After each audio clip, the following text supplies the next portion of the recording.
Mercedes might very well look like a new team come 2024, as latest updates from Brackley confirm that not only is a major problem getting resolved, but changes to team processes will ensure a different-looking challenger for the new season. With the new season fast approaching, it is imperative for the Silver Arrows to not fail again with the new W15, and the question on everyone's mind right now is, can the team really fight against Red Bull? There is a lot of talk about the W15 currently, as many speculations are emerging regarding its performance, with recent rumours indicating positive feedback from drivers in the simulator. Contrary to expectations, the focus seems to be on Hamilton rather than George Russell, which makes you wonder whether Russell is content with the team. In the Ineos Britannia office, Hamilton looks happy while driving the W15 in the simulator, but the real test lies in the car's on-track performance. Additional rumours suggest that the W15 has successfully passed crash tests, which is a critical step, of course, for Formula One teams, because unlike the standard 12 crash tests, some teams undergo multiple iterations, making the process time-consuming. Red Bull, for instance, reportedly plans to deliberately fail the first crash test to avoid excessive weight in the car, and while there's no confirmation of Mercedes failing their initial crash test, the overall approach to such tests by Mercedes and Red Bull appears to be somewhat similar. The news stories of Mercedes passing their crash test might suggest that Mercedes faced challenges in the early stages of development, as it's uncertain whether this indicates timing issues specific to each team or if Mercedes simply took more time to refine their car. Unlike Red Bull, which has had a clear direction for a considerable duration, Mercedes has now completed their front crash test, marking it as ready for the season and allowing them to begin homologating the chassis. Despite potential delays, if the car proves competitive, Mercedes will face stiff competition from Red Bull, McLaren, and, surprisingly, Ferrari.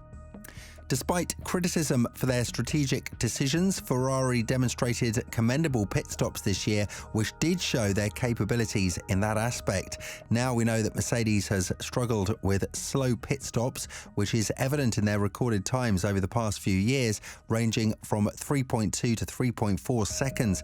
This performance pales in comparison to Red Bull's consistent achievements of 2.2 to 2.4 seconds and McLaren's ability to compete sub 2-second pit stops in the era of manual operations adds a remarkable dimension, which is in contrast with the expectation of additional time for manual processes. While a 10-second stop may not cost numerous positions, the critical factor lies in the marginal benefits. In earlier circumstances, Mercedes held the belief that achieving World Championship level efficiency in pit stops wasn't a top priority, and even Wolff acknowledged that in the past 12 years, the primary goal was to avoid slow stops rather than aiming for record-breaking times. While this approach was deemed sufficient, the landscape has shifted. Red Bull, although not necessarily experiencing more slow stops than Mercedes, tends to face similar consequences when they do occur, often resulting in a notable time loss, whether it be 7 or 10 seconds. The critical factor for Mercedes became the marginal gains of half a second or a second pit stop occurring twice a race. Not to mention that there's been talk about the outdated pit stop equipment still in use by Mercedes, as old as 2016, and although the team has prioritised allocating resources under the cost cap directly to car development rather than heavily investing in pit stop technology, they've recognised the need for balance, and while building a stellar car is essential, losing a second or more per stop to Red Bull could significantly impact their chances of victory. Consequently, there are emerging rumours suggesting that Mercedes has made a substantial investment in new pit stop equipment, a strategic move aimed at enhancing their efficiency ahead of the upcoming season. So, with an improvement in this crucial department, Mercedes will be looking to improve drastically erratically throughout a race day, which will bring another dimension to their racing and will add more problems for their rivals. But it's not the only thing which they will improve, as their technical director James Allison has said that changes in the team's processes following 2 disappointing campaigns will result in a different looking car for the 2024 Formula One season. While explaining what he believes are common misconceptions around the phrase concept, Allison revealed the process that is likely to lead Mercedes' 2024 Challenger to look significantly different to its predecessors. To the mind of a designer or a performance person in F1, concept is actually nothing to do with the car, he told Sky Sports F1. It's about a process by which you decide what good looks like and what bad looks like. It's your methodology for sort of sieving out all the many things you might put on the car and finding only the ones that you really think are going to add lap time. It's method. The car itself is just the output of that method. So when you talk to us about concept, we're hearing, what? You think our wind tunnel weighting system wasn't right?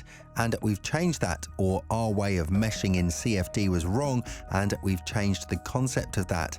That's what concept means to us, and the car just pops out at the far side of that when we apply that process and that concept. So of course the last 2 years have required us to adjust our approach and our methodology, our concept if you will, and as a result of that, the hardware that pops out the far side of that will necessarily be different hardware, because it's defined by different decisions and different weightings of what's important and what isn't.